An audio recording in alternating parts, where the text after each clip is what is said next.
নমস্কাৰ ছাৰ্বৈদেউসকল, পোনপ্ৰথমতে আপোনালোক সকলোকে ইংৰাজী নৱবৰ্ষৰ শুভেচ্ছা জ্ঞাপন কৰিছোঁ। ছাৰ্বৈদেউসকল, এটা অত্যন্ত গুৰুত্বপূৰ্ণ সিদ্ধান্ত, যিটো সিদ্ধান্ত ৰাজ্যৰ প্ৰতিজন চৰকাৰী কৰ্মচাৰী আৰু বেচৰকাৰী কৰ্মচাৰীক সামৰি লৈছে। ছাৰ্বৈদেউসকল, নতুন প্ৰণাম আইনৰ ওপৰত এটা গুৰুত্বপূৰ্ণ নিৰ্দেশনা প্ৰকাশ পাইছে। হয়, আপোনালোক সকলোৱে জ্ঞাত যে অসম কৰ্মচাৰী প্ৰণাম আইন হৈছে বৰ্ষীয়ান তথা অৱহেলিত পিতৃ মাতৃ আৰু নিৰ্ভৰশীল দিব্যাংগ ভাতৃ ভগ্নীসকলৰ মৰ্যাদাসম্পন্ন জীৱন নিশ্চিত কৰাৰ এক অনন্য বিধি। ইয়াৰ উল্লেখনীয় বৈশিষ্ট্যসমূহ প্ৰকাশ কৰিছে। চাব, 1 নম্বৰত আছে অসম চৰকাৰ, চৰকাৰী প্ৰতিষ্ঠান আৰু ৰাজ্যিক ৰাজহুৱা খণ্ডৰ কৰ্মচাৰীসকলক এই আইনৰ ভিতৰত সামৰি লোৱা হ'ব। তাৰপিছত আছে তিনিতৰফীয়া গাঁথনিৰে প্ৰস্তুত কৰা সময় সাপেক্ষ ব্যৱস্থাৱলীৰ সঠিক সময়ত ন্যায় প্ৰদান কৰা হ'ব।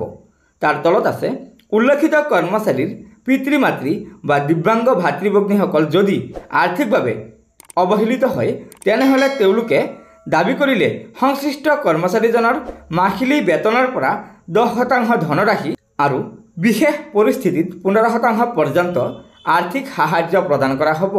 তাৰ তলত কৈছে, যদি কৰ্মচাৰীজনৰ অৱসৰৰ আগতে মৃত্যু হয়, তেন্তে তেওঁৰ ওপৰত নিৰ্ভৰশীল আৰু আৰ্থিকভাৱে অৱহেলিত পিতৃ মাতৃ বা দিব্যাংগ ভাতৃ ভগ্নীসকলে পত্নী উত্তৰাধিকাৰীয়ে লাভ কৰা সহানুভূতিশীল পেঞ্চনৰ 10%, ব্যতিক্ৰমী ক্ষেত্ৰত 15%লৈকে ক্ষতিপূৰণ দাবী কৰিব পাৰিব। অৱশ্যে পাৰিবাৰিক পেঞ্চনৰ ক্ষেত্ৰত এই নিয়ম প্ৰযোজ্য নহয়।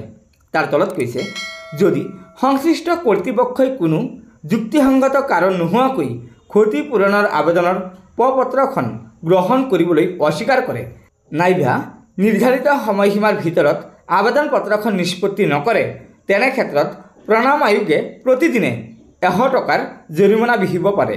তাৰপিছত আছে ক্ষতিপূৰণৰ বাবে কেনেকৈ আবেদন কৰিব।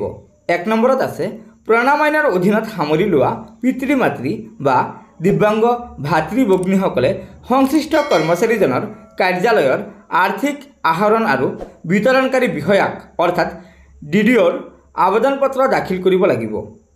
এই ক্ষেত্ৰত সৰ্বোচ্চ কৰ্তৃত্ব DDOৰ হাতত ন্যস্ত আৰু তেওঁ 90 দিনৰ ভিতৰত বিষয়টো নিষ্পত্তি কৰাৰ বাবে বাধ্য থাকিব।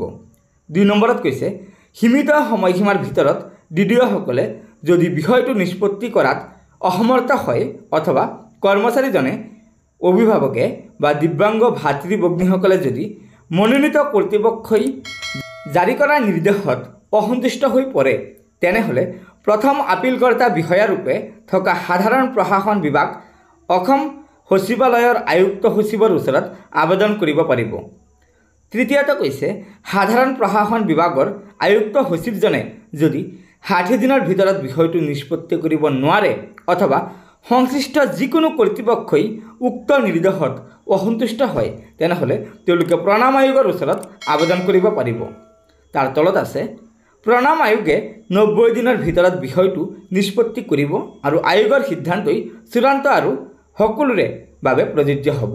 গতিকে ছাৰ্বৈদেউসকল, এয়া নিশ্চয় আমাৰ ৰাজ্যৰ চৰকাৰী কৰ্মচাৰীসকলৰ বাবে আৰু তেওঁলোকৰ পিতৃ মাতৃসকলৰ বাবে এটা অত্যন্ত গুৰুত্বপূৰ্ণ খবৰ। আশা কৰিছোঁ আপোনালোকে এই ভিডিঅ'টোৰ জৰিয়তে কিবা এটা কথা জানিব পাৰিছে। সেয়েহে আমাৰ এই ভিডিঅ'টো লাইক শ্বেয়াৰ কৰিব আৰু পৰৱৰ্তী সময়ত ৰাজ্যৰ চৰকাৰী কৰ্মচাৰীসকলৰ বিভিন্ন খবৰসমূহ পোনপ্ৰথমে পাবলৈ অনুগ্ৰহ কৰি আমাৰ এই চেনেলটো ছাবস্ক্ৰাইব কৰি ল'ব।